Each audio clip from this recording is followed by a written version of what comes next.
guys, welcome po ulit dito sa kusina ni Nanay.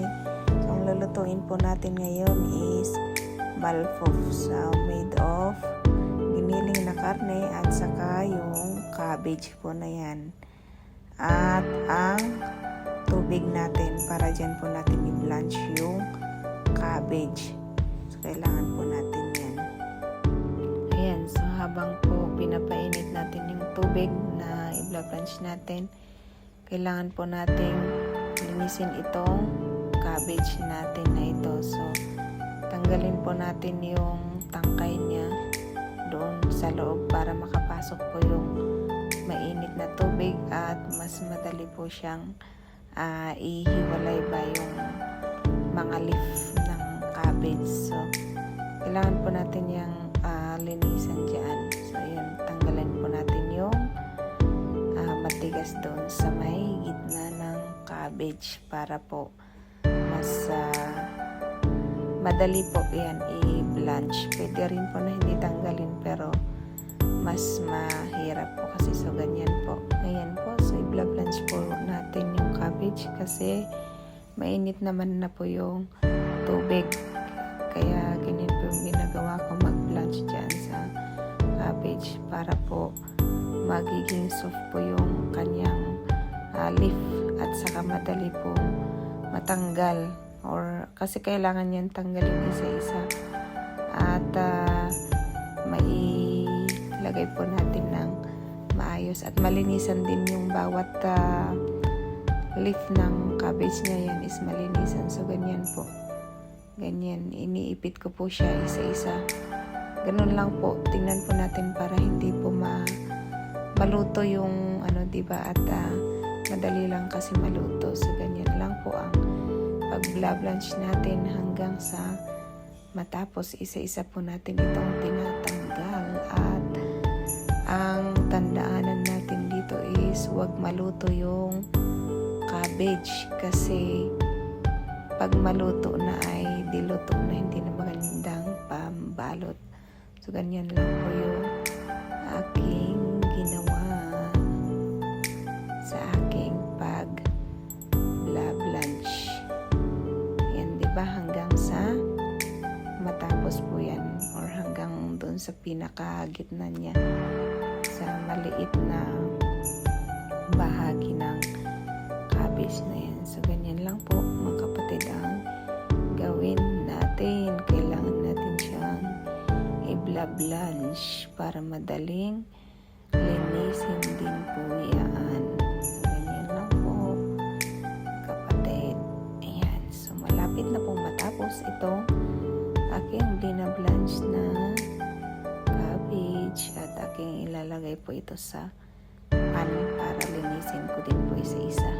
Ayan, at natapos na nga po natin blanch ang ating cabbage. So ngayon po ay ating na pong lilinisan. Kailangan din po nating tanggalin yung nandoon sa gitna niya na matigas. Habang ako ay naglilinis nito ay nakikisabay po yung mga best friend po namin ni Lola na aming kapitbahay na kami po ay nagiinom ng Arabic coffee, black coffee yung iniinom namin.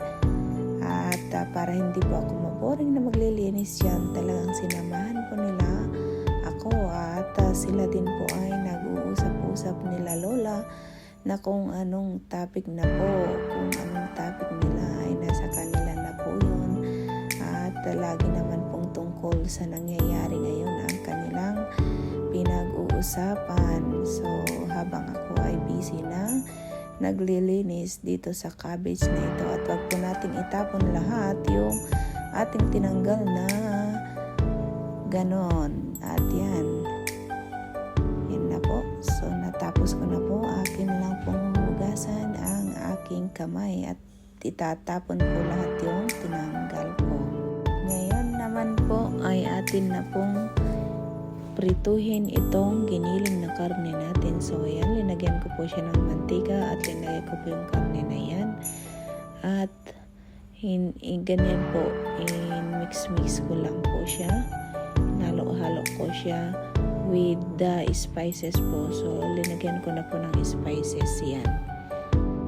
Ayan, at ito na po yung rice din po na aking binabad sa tubig ng 1 hour. So, linagyan ko po siya ng asin para po sa mabilisang pagtanggal ng cornstarch niya. So, kailangan po natin i-drain na wala na po yung tubig dyan. Ayan, para po ihalo na po natin itong karne na ating naluto po dyan. Ganyan po ilagay po natin. So, hindi ko po linagay lahat kasi alam ko po na marami yung karne. So, ayan. Lagay ko lang po sa bowl yung sobra at marami po yung karne. Kaya, ganyan po inihiwalay ko.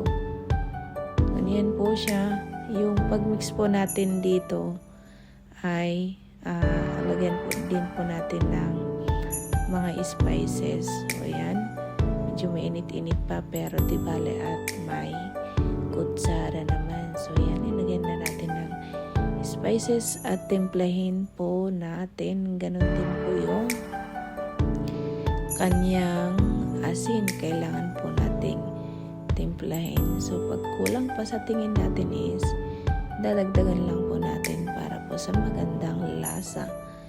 At ako po ay hindi mahilig sa masyadong maasin. Kaya konti lang po and then lalagyan na lang po nila sa plates nila kung kulang pa po yung asin. So, ganyan lang po. Tikman ko kung tama na. So, kulang ng konti. Dagdagan ko pa. At yan. Halo-halo lang natin at makikita natin kung kulang po yung mantika niya is pwede po nating dagdagan. Pero sa akin is enough na po kasi yun yung galing doon sa pinagprituhan ko mismo sa karne. Yan, at ito na nga po mga kapatid. Ako na po ay magbabalot ngayon. So, para po akong nagbabalot yan ng ng lumpiang Shanghai. Ang gagawin po natin. So, kailangan po natin na konti-konti lang yung nilalagay natin dyan. Pero yung kaldero ko po, linagay ko po yung yung tinanggal ko kanina na medyo matigas doon sa may cabbage. Diba nakita nyo kanina yung linis ko na sabi ko na kailangan magtira ng konti na ganun para yun po yung ilagay natin doon sa kaldero. Yung first layer po ng kaldero, yun po ilagay natin para if ever na medyo matagal or makalimutan natin konti na nakasalang ay hindi po siya masusunog doon sa loob niya. So, ang inilagay ko po doon is yun. And then, linagyan ko po ng tomi. So, ayan. Ganyan po yung gagawin natin. Yung tomi po is yung garlic. So, nakita niyo yung garlic. Kung napansin niyo yung garlic na yan, habang pinafile po natin yung malfoof na yan doon sa may kaldero, sinisingitan din natin na linalagyan ng garlic. Yan, so ito na po, tapos na po natin at lagyan na lang po natin ng asin dyan sa on top po niya at nakita nyo, linagyan ko din po ng garlic. So, pati doon po sa loob niya may garlic po yun na i-insert. So, pagkatapos niya, lagyan po natin ng plate doon sa taas niya. At ang purpose po ng plate na yan is para po hindi magkahiwa-hiwalay kapag kumukulo. Ayan, at ang measurement ng tubig po natin is doon lang po sa may level ng nilagay natin. So, ganyan lang po ang gagawin natin mga kapatid. Lagay po natin ang hot water po pala. Hot water ang tubig po natin para hindi po siya masira at medium na apoy po. So, ayan. At kailangan din po natin ng lemon. Para po pag naluto na po is lagay na po natin ang lemon.